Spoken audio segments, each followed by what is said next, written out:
Magandang araw mga kaibigan.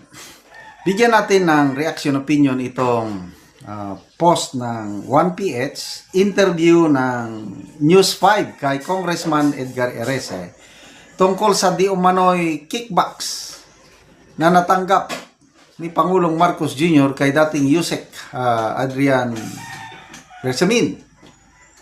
So, mga text messages between the President and Adrian Bersamin, yung reported na bagman ng Pangulo, kumahawak na ng mga ilang kongresista kasama si Congressman Edgar Erese. At sa interview ito, sinalaysay niya nung nangyari. Yung inimbitahan sila ni Congressman Libeste at pinakita yung mga hawak ni Libeste na mga ebidensya laban sa Pangulo. Pakinggan natin to. Good evening, Ed, Joby, and Chicky. Good evening Hello po. Good evening, sir.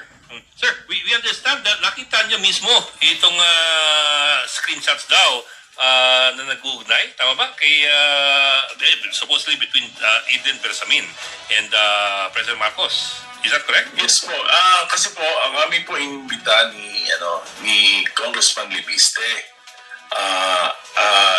Three occasions at hindi lang naman ako, hindi lang si Congressman Tino, may tatlo pang mga representatives ng Kongreso ang nakakita nito.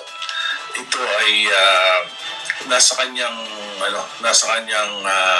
laptop at pinakita niya sa amin yung buong conversation between President Marcos and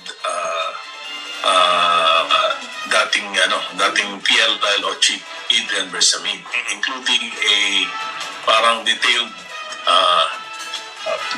na kwenta ng gastos ng Alyansa campaign noong 2025.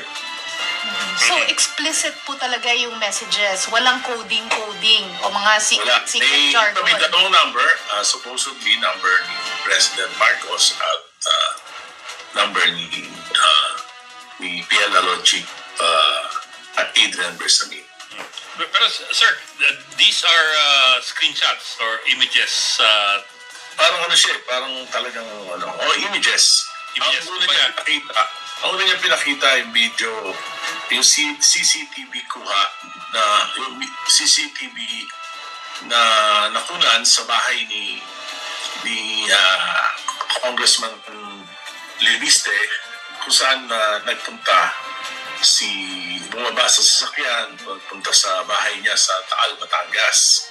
May mga kasama siya, supposedly mga lawyers daw yun. So yun yung unang pinakita, pagkatapos pangalawang pinakita niya.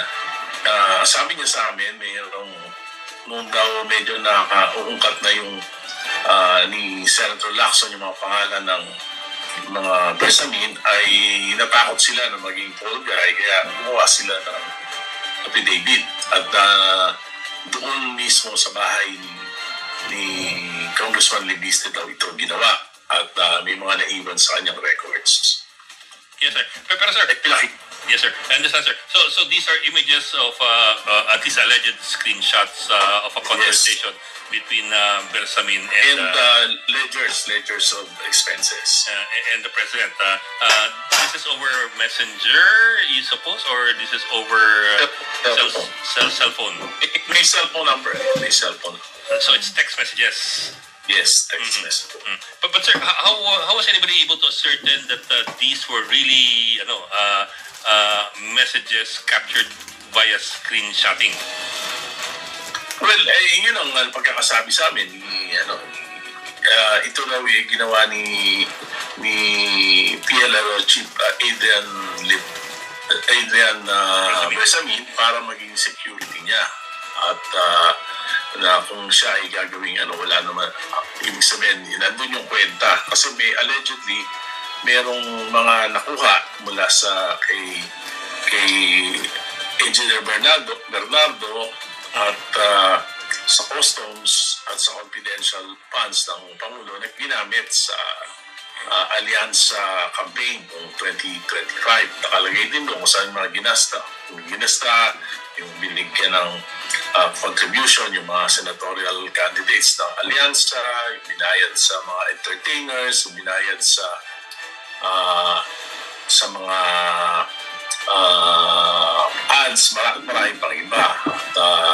At may mga natira, may mga dates, may complete dates, kung kanino binigay. Parang detalyado talaga. At meron pa mga nakalagay doon na iba na hindi tungkol sa kampanya, may mga iba pang na ayaw ko na banggitin.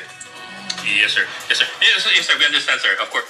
Okay, so medyo mahaba-haba pa yan. Ang tanong, palaging nababanggit yung Adrian Bersamin na yan. Bakit hindi man lang pinatawag ni Senator Lacson sa Blue Ribbon Committee hearing niya? Diba nakakapagtaka? Ito nga, sa mismong interview na ito, nabanggit ni Congressman Erese na nakukulangan siya sa ginagawa ng palasyo sa pag-imbestiga dito sa flood control scam. Kasi nga, every time na mayroong, ang palaging sinasabi daw, Martin Romualdez, Saldico, hanggang doon lang. Kailan kung pag ang usapin o investigasyon papunta na sa palasyo, yan, nai-stop bigla. Kasama na nabanggit ni Congressman Erese, si Senator Lacson, na wala siyang ginawa tungkol dito kay Adrian Bersamin na ito. Di ba nakakapagtaka? Ang tinatarget ngayon, yung mga kapwa nila senador na kasama sa minority bloc. So, ano bang aasahan natin dito? Anyway, ang katotohanan ay hindi mo talaga maitatago. Anong aasahan sana natin dito? Itong si Congressman Libeste, natatakot na rin sa kanyang safety. Parang marami pa daw hawak ni Libeste na mga ebidensya na kung mailabas lahat, ay matitiklop na daw ang lamesa. O kaninong lamesa, wala namang binanggit. Kailang natatakot siya sa kanyang buhay. Kaya medyo urong-sulong. Abangan natin sana kung mangyari ito na mag-press conference si Congressman Libeste kasama si dating Yusek Bersamin. Kung papayag si Bersamin, kasi nga sa ngayon parang safety na sila ngayon eh. Kasi hindi na sila inimbestigahan. After resigning, wala na. Bersamin nga Lucas, Adrian Bersamin, sino ito? Pangandaman. Sino pa? Jojo Cadiz. Resign lang. After that, wala na. So, paano ka magtitiwala sa gobyernong ito? Paano ka magtitiwala sa Blue Ribbon Committee na parang may pinipiringan, may pinipili?